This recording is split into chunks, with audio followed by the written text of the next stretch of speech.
got a little bit of a cold here. I'll try not to pass that along to the rest of you here this morning.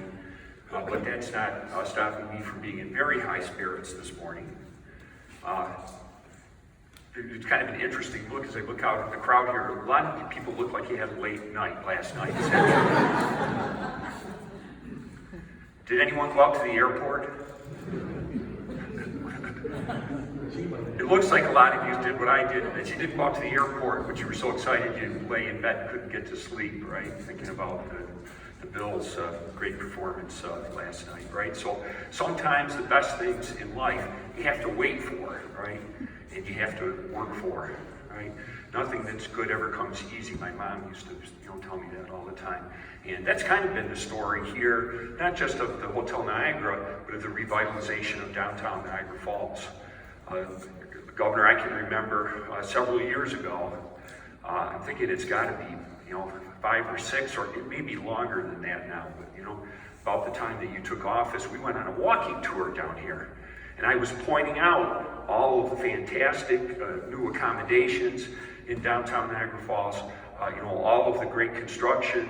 Of course, the one problem was that none of it was actually happening at that time. What I was pointing at was a lot of vacant lots and in many cases closed and dilapidated buildings.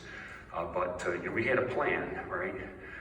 We had a process, and we stuck to that process. And as a result of that, we now find ourselves in a totally different downtown Niagara Falls with a growing tourism industry. And I'm not sure exactly where the ceiling is for that growing tourism industry, but it is reflected not just in construction here, but in construction nearby that's underway and plans for additional hotel construction. And all of that, in turn, has been fueled by a very, very wise decision that you and the governor made several years ago.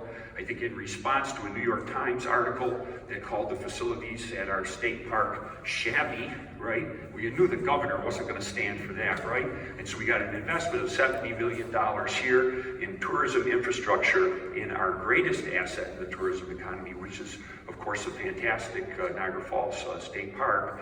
And boy, the world has taken notice, right? And the world has been at our doorstep ever since. And we've been struggling basically to keep up. As fast as we build new high-quality hotel rooms, more people come and stay in them, and we find that we need to build still more. So that reminds me of back in the day, when I went off to college, you get homesick, so you're always inviting all your friends to come visit you, right? So that first break weekend, they show up at the front door of your apartment with a keg of beer, knock on the door, and everything's great until you realize you don't have any beds for them to sleep in, right? Okay? Well, that's the same way it is in the tourism economy. Hotel is like a factory to the industrial economy. If somebody comes to visit here, if you don't have a bed to put them in, when the sun goes down, they can't stay, right? So we need to keep up with accommodations in order to accommodate the growing number of visitors to Niagara Falls. And what a fantastic project we're here to celebrate today. It's always a good day when you're here to visit us in Niagara Falls. Kathy Hochul, but particularly proud today to be celebrating the beginning of the next chapter in the history of this iconic and historic building, the Hotel Niagara. Ladies and gentlemen, could you have a big hand for our Lieutenant Governor, Kathy Hochul?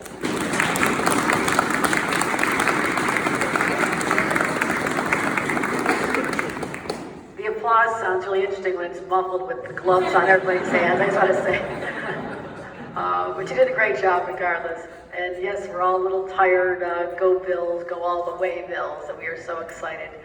Again, another symbol of a community that's making a comeback. Not just our teams, but the buildings, the development, but also the psychological impact that we felt, whether it's Monday morning and seeing headlines playoff bound, or whether it's coming to this place and seeing new energy, new optimism associated with the building that's been known as part of Niagara Falls' family and history since 1924. And I don't have any evidence to prove or disprove whether or not Joe DiMaggio and Marilyn Monroe actually stayed here. I don't know whether JFK really stayed here, but hey, they might have. So that's still part of the story. I'm going to stick with that. They may or may not have. Okay, I think that's about as accurate as I can get. But there's a great story to be told here, and it has been a crime that it has been lost for over a dozen years. And to be here today on the cusp of a whole new era that this rebuilding will herald in is so exciting for me as someone who officially comes here many, many times, and unofficially, you do not know that that was me sitting in the Hard Rock Cafe over Thanksgiving with my family, or wandering around the brink of the falls, showing my nieces how far not to go. I come here often because my heart is in this community. And so it is with tremendous pride that we are able to look at this building, the comeback, the investments from the state. I also love the fact that in addition to 116 brand new rooms, which will house all of the mayor's cake drinking friends, but also 150 construction jobs, 67 full-time jobs when it's complete. So the governor and I are focused on job creation. We can create jobs with projects like these, and funding. I mean, this is invested over $4.4 billion million dollars from the Buffalo Billion, and that was for the purchase. I mean, that's money well spent. And the great partnership with the city and Niagara, and with our USA Niagara, it was a brilliant idea to capture this place and use government dollars to help with the acquisition, because otherwise we could be looking at another dozen years of a vacant building. So I'm proud of the fact that we've been able to assist with, there'll be $10 million of state and federal historic tax credits, expected $3.5 million of Empire State Development when it's all finished, and the total project cost of $42 million invested right here. And so there's incredible people behind this, and I think about the mayor and those early tours we took, and the fact that you could point to empty lots and see something there where no one else does is the definition of a visionary. And that is what has been describes your tenure as a leader of this community, taking us from the abyss to a time that we are so proud of, overseeing over 5 brand new hotels and redevelopment of 2 others, and what we've done at the aquarium, and what we've done with the Underground Railroad Museum, and at the train station, and the brink of the falls, what we've done there, and Robert Moses, who's probably turning in his grave whenever he hears the name Paul Deister, but you were able to correct one of the mistakes of history by opening up the water, our jewel, the beautiful Niagara River, to the people as it should have been, and that'll always be part of your legacy. So to Mayor Deister, I want to give you a special round of applause for your transformative leadership in this community. Great partners like Angelo Marinello, who's always been in our ribbon cuttings. He calls me Santa Claus because I bring so many gifts for everybody. I'm happy to have that title. Also, former Assembly member Francine Belmonte, who now has assumed the position as chair of USA Niagara. What an extraordinary difference you're making there as well. I think Mark Mastretta is here too from New York State Park. Mark, thank you for being such a great steward of our beautiful assets here in this region. And Gary Siddall from the aquarium here. Gary, how are my penguins doing? Okay, I was playing with penguins a month ago. We kind of bonded. So there's just great things going on here, and I get a chance to cover the entire state all the time. I hit all 62 counties once again last week, 5 years in a row.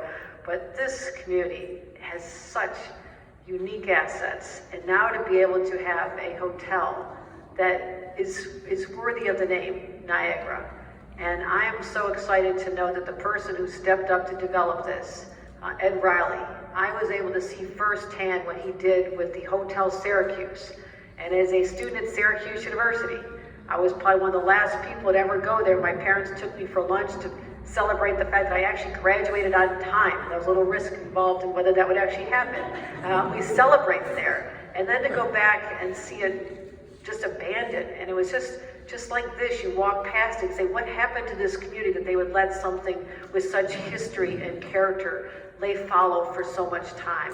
And Ed, you brought that hotel back, and I have been there countless times, and I've been there with visitors from around the globe who've seen it. We had the World Canals Conference there. People from all over Europe are they're walking around, they're in awe of what you did there with respect to uncovering the early murals and bringing it back to their early glory. You will do the same here. I have no doubt that based on your track record and what your company has done, Brian Wells Development, we are we are going to see something that is going to be mind-boggling in its capacity when you walk in the door and experience this, hopefully by 2021. Is that what we're shooting for? 2021. So the second we get out of here, I want to see some shovels going and really breaking down things and start working on this. But also Sam Savarino, having your involvement, tells me this is going to be a high-quality project as well. So we really have the A-team here, and this community deserves it, because for far too long this community has been underestimated. That time is now over. And I'm proud that I've lived long enough to see the mighty Niagara Falls come back. And this project here today is the beginning of an incredibly bright and glorious future. And I want to thank everyone involved. And with that, I'll ask Ed to say a few words. Ed Riley, the managing member of Bryan Wells Development.